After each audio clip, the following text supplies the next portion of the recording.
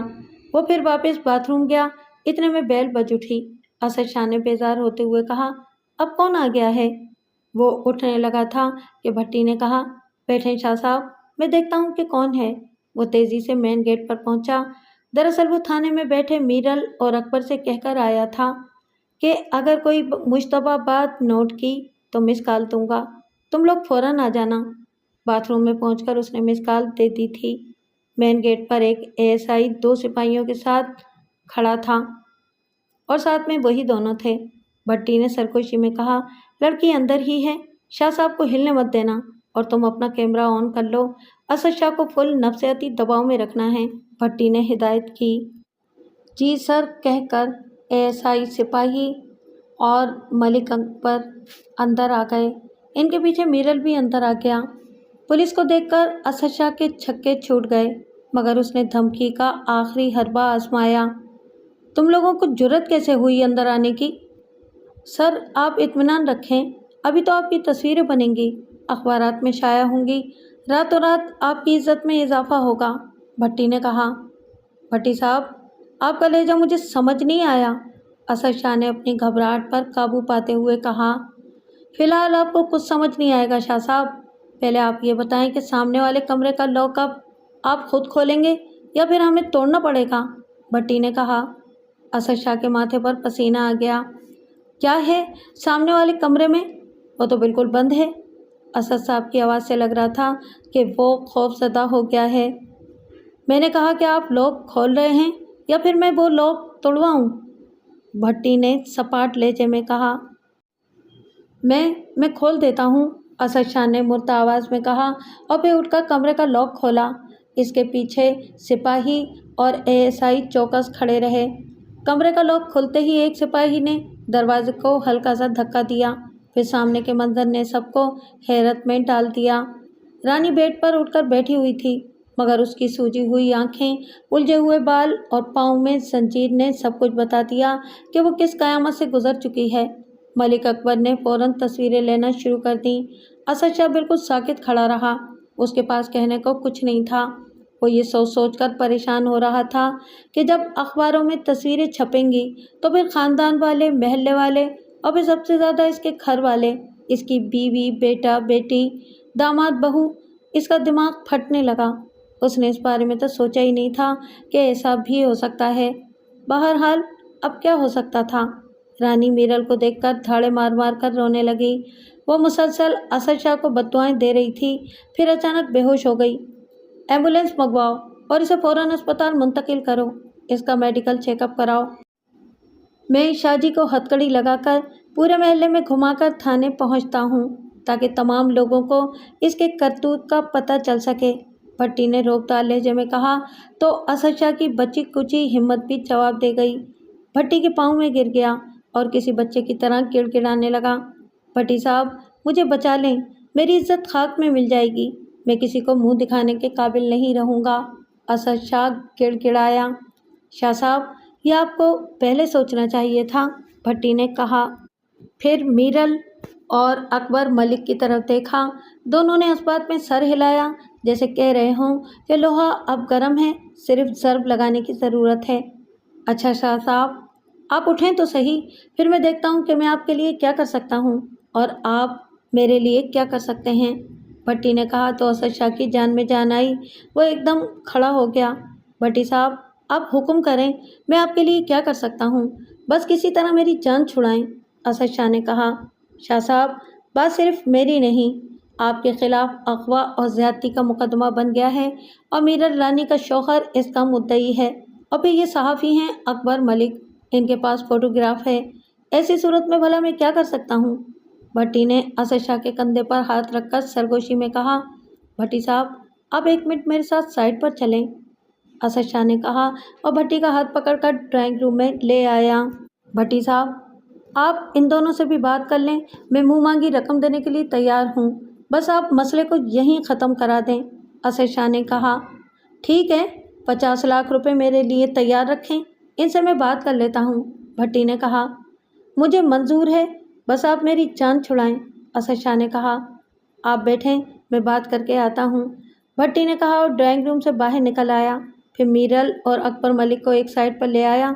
دیکھو میرل، 25 لاکھ روپے تجھے مل جائیں گے اور 5 لاکھ روپے ملک صاحب کو، معاملے کو یہیں دبا دیتے ہیں، تو بھی عیش کر اور ملک صاحب بھی مزے کریں، بھٹی نے کہا۔ اور آپ بھٹی صاحب، آپ کچھ نہیں لیں گے کیا؟ ملک اکبر نے ہنستے ہوئے بھٹی کے کندھے پر ہاتھ مارا۔ ملک صاحب، میں بھی سگریٹ پانی کے پیسے لے ہی لوں گا، بھٹی بھی جواباً مسکرایا۔ بھٹی صاحب، ابھی تو رانی زندہ ہے، اگر مر گئی تو؟ میرل نے پوچھا۔ تو پھر پیسے ڈبل، بھٹی نے کہا۔ تو پھر آپ پیسے ڈبل کرائیں، سمجھو رانی مر گئی، میرل نے شفافیت سے کہا۔ اور پھر میرل کا پلان سن کر اکبر ملک کیا بھٹی بھی حیران رہ گیا کہ پیسے کی خاطر کوئی اتنی درندگی بھی کر سکتا ہے۔ سوچ لو میرل، وہ تمہارے 1 ماہ کے بچے کی ماں ہونے کے ساتھ ساتھ تمہاری بیوی بھی ہے، اکبر ملک نے کہا۔ ملک صاحب، میں غیرت مند آدمی ہوں اور غیرت مند آدمی کے لیے اتنا کافی ہے کہ اس کی بیوی ایک رات کسی اور کے ساتھ گزارے، پھر اس میں یہ نہیں دیکھا جاتا کہ وہ اس نے اپنی مرضی سے گزاری یا کسی مجبوری میں، قاری ہونا اس کی قسمت ہے، میرل نے انتہائی شفاف لہجے میں کہا۔ ٹھیک ہے، تم اپنا کام کرو، میں اسد شاہ سے بات کرتا ہوں، تم لوگ ذرا سائڈ میں بیٹھو، آرام کرو، بھٹی نے احسائی اور سپاہیوں سے کہا۔ سنو، ایمبولینس آ جائے تو اسے باہر ہی روکنا۔ ٹھیک ہے سر، تینوں نے کہا اور ایک طرف چلے گئے۔ بھٹی اندر گیا اور پھر اسد شاہ سے بولا۔ شاہ صاحب، معاملہ بگڑ گیا ہے، رانی مر چکی ہے اور میرل کسی بھی صورت معاف کرنے کو تیار نہیں، میرا خیال ہے کہ اب میں بھی شاید آپ کو نہ بچا سکوں۔ اسد شاہ کا گلا خشک ہو گیا، اسے اپنی آنکھوں کے سامنے پھانسی کا بندہ نظر آنے لگا۔ وہ بھٹی کے پاؤں پڑ گیا۔ بھٹی صاحب، کچھ بھی کریں، مجھے بچائیں۔ ٹھیک ہے شاہ صاحب، آپ 1 کروڑ روپیہ دے دیں، میں میرل اور اکبر ملک کو راضی کر لیتا ہوں۔ کیسے؟ وہ میرا کام ہے، بس آپ پیسوں کا انتظام کریں۔ 1 ASI اور 2 سپاہی بھی بیٹھے ہیں، بھٹی نے کہا۔ ٹھیک ہے، میں تیار ہوں، بس معاملہ یہیں دب جائے، اسد شاہ نے کہا۔ شاہ صاحب، آپ تجوری سے رقم تو نکالیں، سمجھے کچھ ہوا ہی نہیں، بھٹی نے کہا۔ تمام معاملات میرل اور اکبر کو بتائے، لیکن انہیں آدھے پیسے بتائے، یعنی ٹوٹل رقم 50 لاکھ روپے، 50 لاکھ میرل اور 10 لاکھ اکبر ملک، اس کے بعد ASI کو 2 لاکھ اور سپاہیوں کو 50-50 ہزار روپے۔ پیسہ اسد شاہ کا تھا اور دماغ بھٹی کا۔ سب کے منہ بند ہو گئے۔ سب سے زیادہ شفافیت کا مظاہرہ میرل نے کیا۔ اس نے کمرے میں دکھ اور صدمے سے بے ہوش رانی کے سر پر ڈنڈے کا وار کیا۔ سر بری طرح پھٹ گیا تھا، رانی تڑپنے لگی، مگر میرل نے تکیہ اٹھا کر رانی کے منہ پر رکھا اور پھر بے دردی سے دونوں ہاتھوں کے زور سے تکیے کو دبائے رکھا۔ رانی تھوڑی دیر مچھلی کی طرح تڑپی، مگر جلد ہی زندگی کی بازی ہار گئی۔ اس کا سر کافی پھٹا تھا، مگر حیرت انگیز طور پر اس کی آنکھیں کھلی رہ گئی تھیں۔ شہزاد رو رو کر اسے لپٹ رہا تھا۔ اکبر ملک نے تصویر اتار لی تھی تاکہ صبح خبر بن سکے۔ تھوڑی دیر میں ایمبولینس آ گئی تھی۔